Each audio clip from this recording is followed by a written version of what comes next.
Šurmulys su Jėzumi. Kasdienybė su Dievu.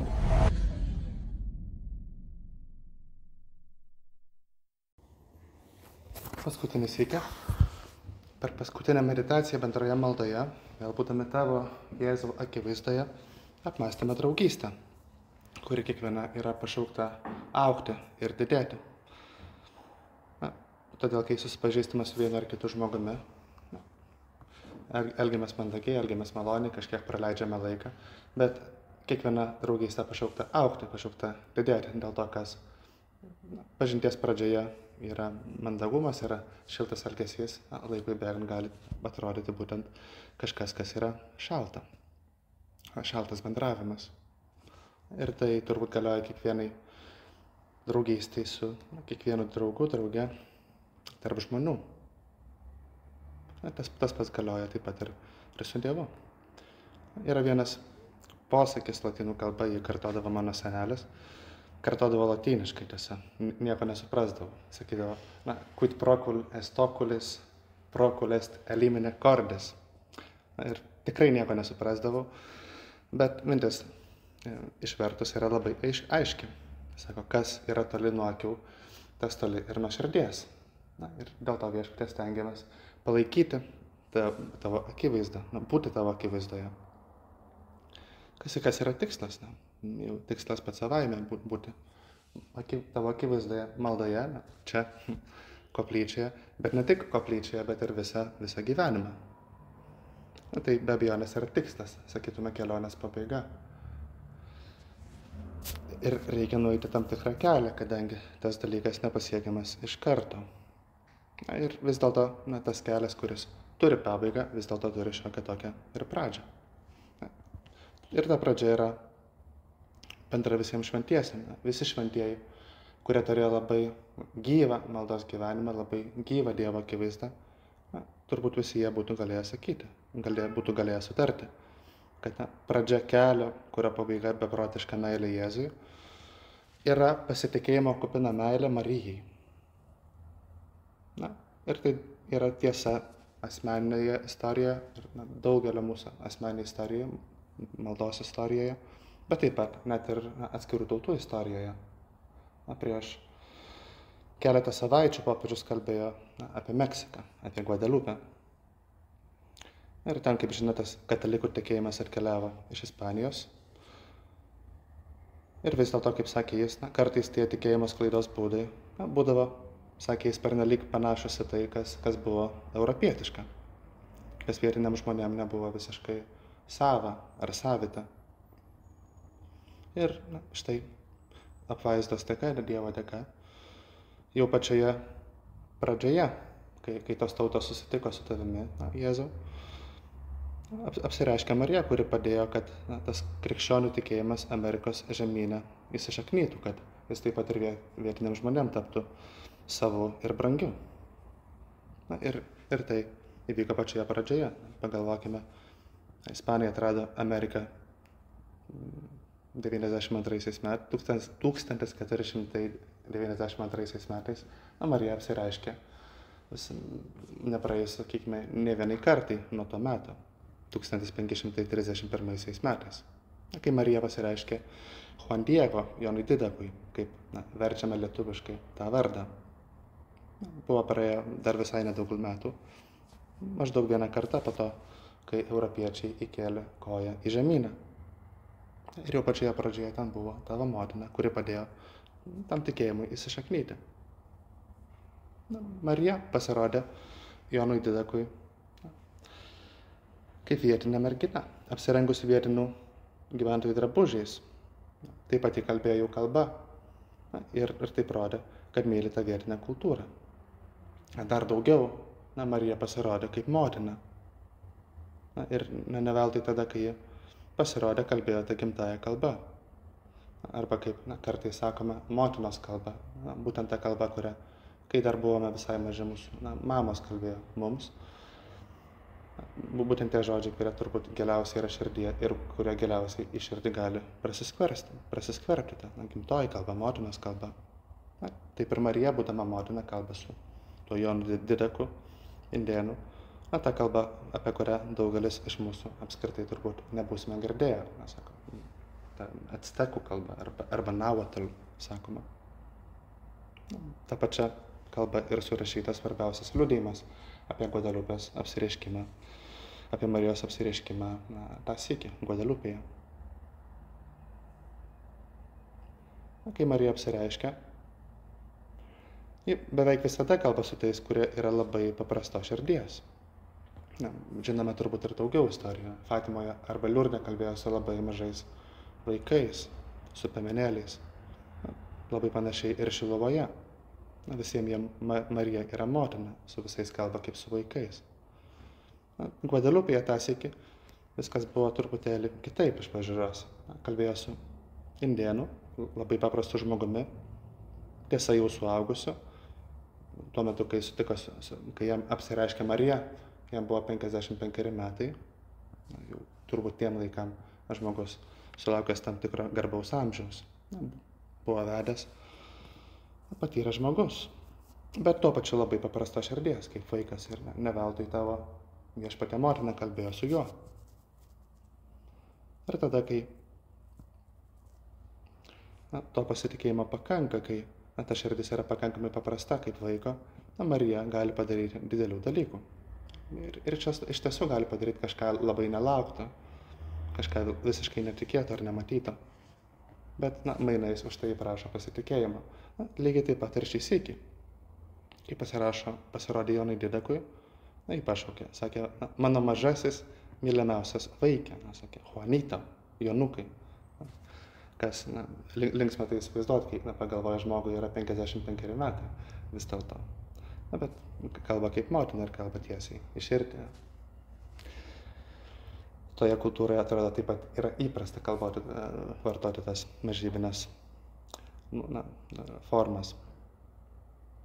Paveda ją misiją. Marija, kaip žinia, nusiunčia jį pas vyskupą, kad paprašytų pastatyti šventyklą ten, kur ji tąsyk pasirodė. Ir Jonas Didakas, žmogus paprastas ir taip pat paslaugus, eina su ta savo tyra širdimi pas vyskupą, bet kaip galima numanyti, ta kelionė nebus lengva, nėra lengva. Jis susitinka tiesa su vyskupu, kalba su juo, bet turbūt visiškai nenustebsime, vyskupas jo iš karto taip lengvai nepatikė. Vėl grįžta pas Mariją, kuri ragina eiti dar sykį, nepasiduoti. Šis paklausęs Marijos vėl nueina pas vyskupą, kuris jį priima, dar kartą išklauso, vėl nepatikė, be abejonės. Net nuseka savo žmones, kad jį sektų. Jonas jau visiškai turbūt yra nusivylęs dėl vyskupo netikėjimo. Nusivylęs turbūt ir savimi, galvoja, esu paprastas žmogus, vargšas, ir štai Marija man patikė tokią didelę misiją. Sako, motina, patikėk šitą misiją kažkam, kas būtų galbūt labiau tinkamas, labiau gerbtinas. Tu turėtų daugiau pasitikėjimo, bet Marija sako, ne, tai yra tavo darbas, nepasiduok, eik į priekį. Tavo motina švelni, kalba labai švelniai, bet tuo pačiu labai reikli, nuo darbo labai lengvai neatleidžia. Tad ragina ir tą Juandegito, kad dar pakentėtų, kad ištvertų. Taip pat drąsintas, jis grįžta pas vyskupą, kuris, tąsyk priima jau jį šiek tiek rimčiau, sako, prašo ženklą. Atneš man ženklą, kad Marija tikrai man kalba. Šis vėl nuliūstina, kokį ženklą aš galiu parodyti vyskupui, kaip galiu jį tikinti. Vieną dieną net neina pasirodyti pas Mariją, vaikšto apylinkėse, kiek nuošaliau nuo vietos, kur Marija paprastai jam pasirodydavo. Ir Marija užbėga jam už akių, pasirodo jam pakeliui ir sako tuos žodžius, kurie tapo labai garsus, kurios vis kartojame, kad paguostume save ir kad prisimintume taip pat tuos apsireiškimus. Sakė Juan Diego ir sako taip pat ir mums. Jis sakė, įsidėk savo širdį, mano mažiausias ir brangiausias sūnau, kad tai, kas tave gąsdino, kas tave liūdina, yra niekis. Ar aš nesu čia, aš tavo motina? Argi tu nesi mano šešėlyje ir mano saugomas? ar aš nesu tavo džiaugsmo šaltinis? Ir argi tu nesigiliai po mano apsiaustų, giliai po mano glėbyje? Ar tau reikia dar kažko? Ir tada Marija paprašo jo nueiti į šalia esančios kalvos viršūnę, nuskinti gėlių.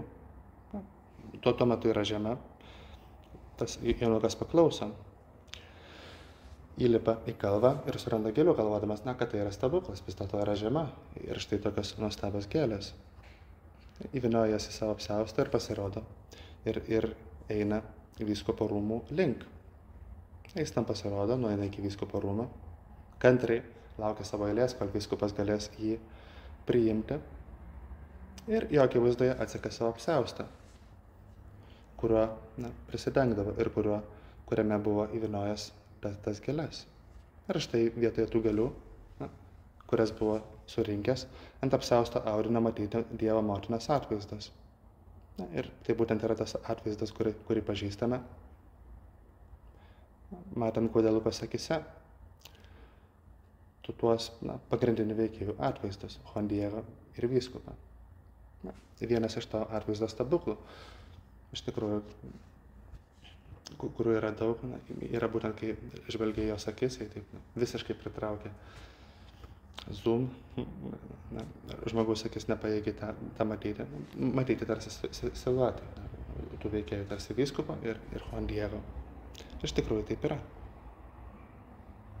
Marijos garbei, kaip žinia, Guadelupėje buvo pastatyta šventovė, ypatinga šventovė, kaip sakoma, pati lankomiausia pasaulyje. Kartas nuo karto žmonės taip juokauja ir sako, štai Marija apsireiškė Liurde, Fatimoje, Guadelupėje, Pivašiūnuose, daugybėje vietų. Kaip čia gali būti? Ir meksikiečiai labai didžiuodamasi atsako. Tai tarsi įdedame tuos žodžius į Marijos lūpas.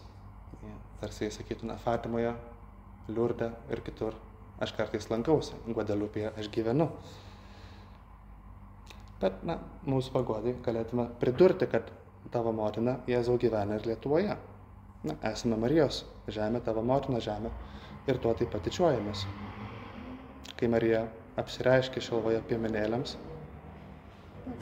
tų paralelių yra labai daug. Taip pat ir tai buvo laikas, kai tikėjimo daigai mūsų krašte turbūt tik leidosi, tikėjo vis gilyn. Buvo praėjęs keletas kartų pakrikšto, porą šimtų metų, bet tiesiog, kaip įsivaizduoji, turbūt nėra taip, kas sprakteli pirštais ir staiga visa kultūra, visi papročiai prisiderina prie tikėjimo, viskam reikia laiko. Ir lygiai taip pat tavo motina apsireiškia paprastiems žmonėms. Toje pačioje pradžioje, pačioje tikėjimo kelio pradžioje. Ir lygiai taip pat Marija apsireiškė paprastiems žmonėms. Lygiai taip pat kalbėjo tą gimtąją kalbą, mūsų gimtąją kalbą, motinos kalbą, lietuviškai. Panašiai patikėjo nepatogią misiją, nes norėjo, kad būtų garbinamas jo sūnus. Lygiai taip pat norėjo, kad ten atsirastų šventovė. Yra viena psalmė, kurią kartas nuo karto sutinkame Biblijoje, galbūt girdime per šventąsias mišias. Truputėlį paslaptinga, skamba kaip pranašystė. Sako, mažylių ir kūdikių lūpomis sukūrei savo šlovę, engėjams sugėdyti, kad nutildytum priešą ir maištautoją. Ir matome, kad vieną ir kitą sykį ši pranašystė tarsi įsipildo. Marija pasirodo tiem patiem mažiausiam, patiem paprasčiausiam žmonėm, patikė jam kažką nedidelio ir padaro, kad visa tai būtų įmanoma. Kartu su jos pagalba, su jos užtarimu. Kai pasitikime Marija, įvyksta tie dideli netikėti dalykai. Ir turbūt labai panašiai kiekvienam iš mūsų asmeniškai. Pradžia kelio, kurio pabaiga yra toji beprotiška meilė Jėzui, yra pasitikėjimo kupina meilė Marijai. Kaip matėm, ta maldos kelio pradžia, tikėjimo pradžia ištisoms tautoms buvo pasitikėjimas Marija ir jos apsireiškimas. Bet lygiai taip pat ir mums. Kai turbūt galvojame apie tai, kaip pradėjome melsis vienai per kitaip. Sveika Marija, arba galbūt šventasis rožinis, galbūt šeimoje, galbūt einant pakeliui į mokyklą, ar universitete. Turime tą šventąjį rožinį, kurį kalbame, kuris tiesa tinka papuošti automobilį, bet dar labiau tinka ir naudoti. Melstis. Kaip motina, ji mus išmoko melstis, su pasitikėjimu, aukštinant ir giriant. Panašiai kaip ir mūsų motinos turbūt mokė mus kalbėti. Sakė, kartok vieną ar kitą žodį ir mes spontaniškai tuos žodžius kartodavome. Panašiai ir Marija mus moko kalbėti maldoje. Nėra jokios rizikos dėl Marijos užmiršti Jėzaus. Jėzus, viešpatie, juk esi patenkintas tuo, kad giriame tavo motiną, kad giriame Mariją. O Marija savo ruožtu mus nuveda pas jį, pas Jėzų. Marija yra visagalis užtarimas, tai yra vienas jos titulų. Kai atkreipi dėmesį į tą jos titulą, jis yra kiek neįprastas, sako, visagalis, dėl to, kad viską gali. Bet vėlgi turbūt ne dėl to, kad viską gali iš savęs, dėl to, kad turi ko paprašyti. Dėl to, kad turi savo sūnų, kuriam kažką pašnabžda į ausį, paprašo. Ir visą tai įsipildo, jie yra visagalis užtarimas. Tai žinodama pasitikime ją. Bet visų pirma dėl to, kad jie yra motina. Per Mariją trokštame patekti pas Jėzų.